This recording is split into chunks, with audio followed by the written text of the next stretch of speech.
कहां तो हम सूरज पर जाने की बात कर रहे हैं और कहां इस देश का भविष्य प्रेशर में डर के मारे अपनी जान गंवा रहा है। आज एक बार फिर से राजस्थान की उस डेथ फैक्ट्री का रुख करना है। हम बहुत सोच समझ के इस शब्द का प्रयोग कर रहे हैं कोटा के सिलसिले में।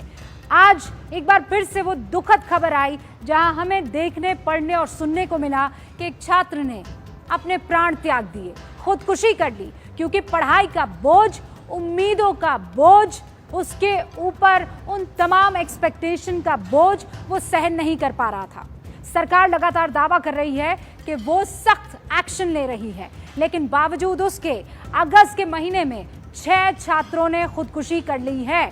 ये जो खबर अब हम आपको आगे दिखाने वाले हैं, इस खबर को उन तमाम पेरेंट्स को, हर माँ बाप को, हर गार्जियन को बहुत सोच समझ कर देखनी चाहिए और बहुत ध्यान से देखनी चाहिए।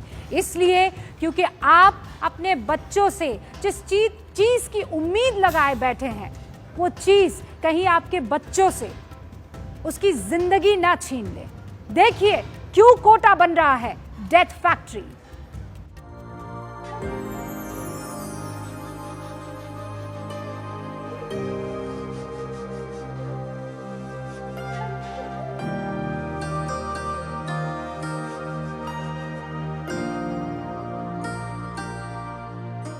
एक शहर जो सपनों को पंख लगाने के लिए प्रसिद्ध था, जो शहर बच्चों के उज्जवल भविष्य की गारंटी हुआ करता था, वो शहर कुख्यात हो गया, छात्रों को लीलने के लिए कुख्यात।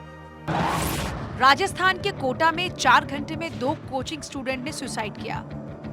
महाराष्ट्र के लातूर जिले के रहने वाले छात्र आविष्कार ने बिल्डिंग की 6ठी मंजिल से कूदकर खुदकुशी कर ली।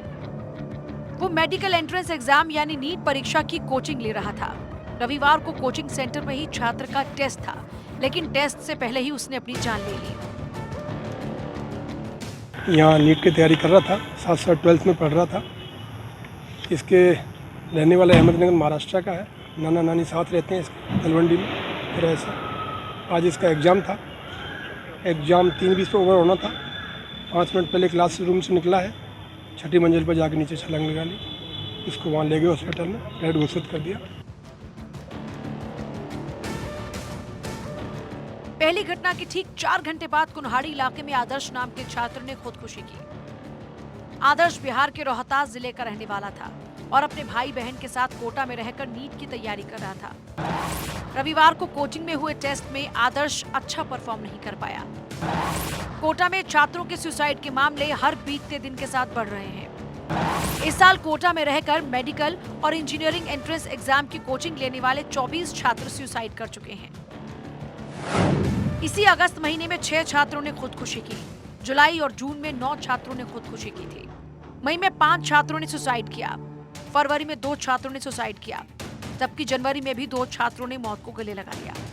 कोटा में छात्रों की खुदकुशी के बढ़ते मामलों के बीच सरकार ने कोचिंग सेंटर्स पर सख्ती दिखाई।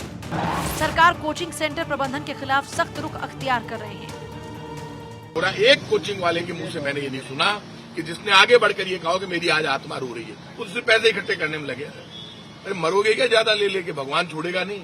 ये नीति बदलो। और ऊपर आप कोचिंग है, वहां से बच्चा कूद रहा, उसको क्यों नहीं करते, झाड़ ऊपर लगाते। अब ऐसे कोचिंगों पर मैं सारे एसपी कलेक्टर से कहूंगा, सरकार की तरफ से यह आदेश है, आप मजिस्ट्रेट जाके खुद चेक करो। आप चेक नहीं करोगे तो पूरे राजस्थान में हमारा जो कांग्रेस का संगठन है वो जाके चेक करेंगे। बच्चा कूद कैसे जाए ऊपर से। आप बड़े बड़े झाड़ लगा दो तो बच्चा कूदेगा कैसे। 2 मिनट के लिए गुस्सा आता है। कोचिंग वाले 1 रुपया खर्च नहीं करते कि बच्चों की सेफ्टी के लिए। आपने तो गैर कानूनी सारे कोचिंग बना लिए, इसलिए कोचिंग वालों का इलाज करेंगे। ये कोचिंग वालों को सीएम ने समझाया, जब मुख्यमंत्री के समझाने से नहीं समझ रहे तो कानून के डंडे से समझाएंगे। हैरानी की बात यह है कि इसी महीने कोचिंग सेंटर्स को रविवार के दिन कोई टेस्ट नहीं रखने के आदेश दिए गए थे। 12 अगस्त को ही जिला प्रशासन ने कोचिंग सेंटर्स को आदेश दिया था, लेकिन कोचिंग सेंटर ने आदेश पर अमल करना मुनासिब नहीं समझा। इतना बाप है और करना माँ बाप है, इसलिए इनकी काउंसलिंग होनी चाहिए समय समय पर। साइकेट्री के डॉक्टरों से उनको बताना चाहिए। और सरकार ने भी जैसे कहा 2 महीने से पहले टेस्ट वेस्ट नहीं हो, तनाव नहीं हो, बच्चों तनाव कम करने। कोटा में छात्र सुसाइड करने के लिए नए नए तरीके अपना रहे हैं। वो हर हाल में सुनिश्चित करना चाहते हैं कि उनकी जिंदगी किसी भी सूरत में ना बचे। बंद कमरों में सुसाइड करने के लिए हॉस्टल और पीजी में सरकार के आदेश के बाद स्प्रिंग वाले पंखे लगाए गए।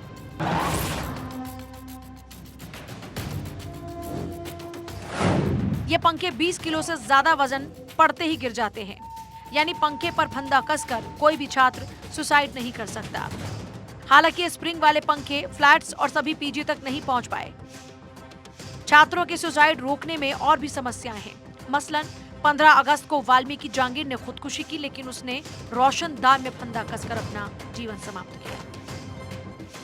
कोटा में जो पीजीज हैं यहाँ पर 40-50 हजार जो कमरे जिसमें बच्चे छात्र यहाँ रहते हैं पढ़ने वाले, वो एक असंगठित क्षेत्र है। वो उसके अंदर गाइडलाइन की पालना करवाना हमारे लिए भी बहुत बड़ा चुनौतीपूर्ण है और प्रशासन के लिए भी बहुत बड़ा चुनौतीपूर्ण है, क्योंकि उनकी कोई संस्था या कमेटी इस तरह की नहीं बनी हुई है कि वो वहां तक उस गाइडलाइन की पालना करवा सके। कोटा में नीट और जेईई क्लियर करने का सपना दिखाने वाले कोचिंग सेंटर हर छात्र से लाखों रुपए फीस वसूलते हैं।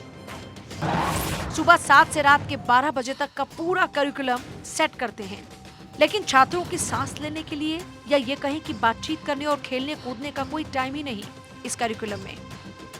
केंद्र सरकार को चाहिए कि कोचिंग इंस्टीट्यूट्स के बारे में एक नीति बनाए। किसी को अपने बच्चों को पढ़ाने के लिए कम से कम कर्ज नहीं लेना पड़े, क्योंकि ये एक बहुत बड़ा प्रेशर होता है कोचिंग इंस्टीट्यूट में पढ़ने वाले बच्चों को। सरकार अब कोचिंग सेंटर्स पर लगाम लगाने की बात कह रही है, लेकिन छात्रों की खुदकुशी के मामले सालों से सामने आ रहे हैं। हर साल दूसरे राज्यों से कोटा में पढ़ाई करने आए कई छात्र खुदकुशी जैसा कदम उठा लेते हैं। साल 2014 में कोटा में 45 छात्रों ने खुदकुशी की, 2016 में 19, 2017 में 15 स्टूडेंट्स ने मौत को गले लगाया, 2018 से 22 तक की 72 छात्रों ने अपना जीवन खत्म किया। 2023 में अब तक 24 छात्र कोटा में खुदकुशी कर चुके हैं। कोटा शहर के कोचिंग सेंटर्स पूरे भारत में मशहूर हैं। इसमें कोई दो मत नहीं कि इन कोचिंग सेंटर से हजारों छात्र आईआईटी और मेडिकल कॉलेजेस में सिलेक्ट भी हुए, लेकिन कुछ स्याह आंकड़े भी हैं जिन पर गौर करने की जरूरत है। भारत में 322 सरकारी मेडिकल कॉलेज हैं जहां एमबीबीएस की पढ़ाई होती है। इन कॉलेजेस में 48,012 सीट एमबीबीएस के लिए है। देश में 50 सरकारी डेंटल कॉलेज हैं जिनमें 3,513 सीट है।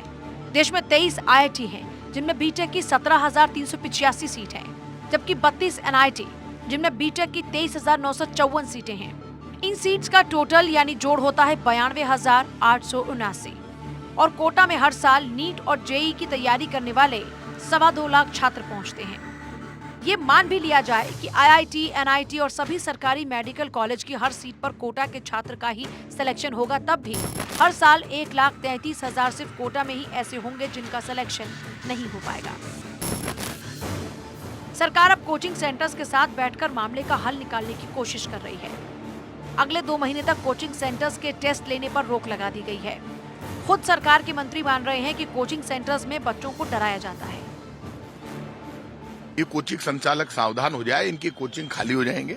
और मैं माँ बाप से भी कहूंगा, इन कोचिंगों से बच्चे आगे नहीं बढ़ रहे। बच्चे तो आपके पढ़ने में होशियार है, वैसे ही आप इन कोचिंग वालों को पैसे भी देते हो और वो अब आपके बच्चों को थ्रेट करते हैं, परेशान करते हैं। सरकार को सख्त एक्शन लेना पड़ेगा।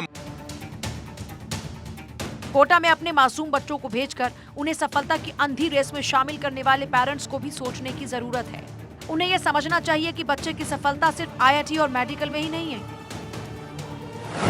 2020 में सिविल सेवा परीक्षा पास करने वाले टॉप 11 में से 8 ह्यूमैनिटीज यानी कला विषय से भी परीक्षा पास कर पाए।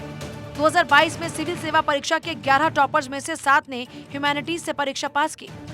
राजस्थान के सीएम खुद डॉक्टर बनना चाहते थे, लेकिन आज वो राजनीति में एक ऊंचे मुकाम पर हैं। रात को मैं 2-3 बजे तो पढ़ाई करता था, वे किसी जगह मेरा पीएम से मेरा नंबर आ जाए, और मैं उसमें कामयाब नहीं हुआ।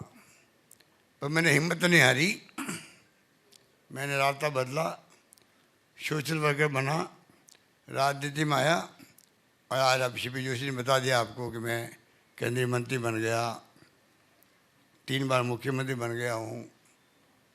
संगठन में मैंने काम किया लंबे समय तक।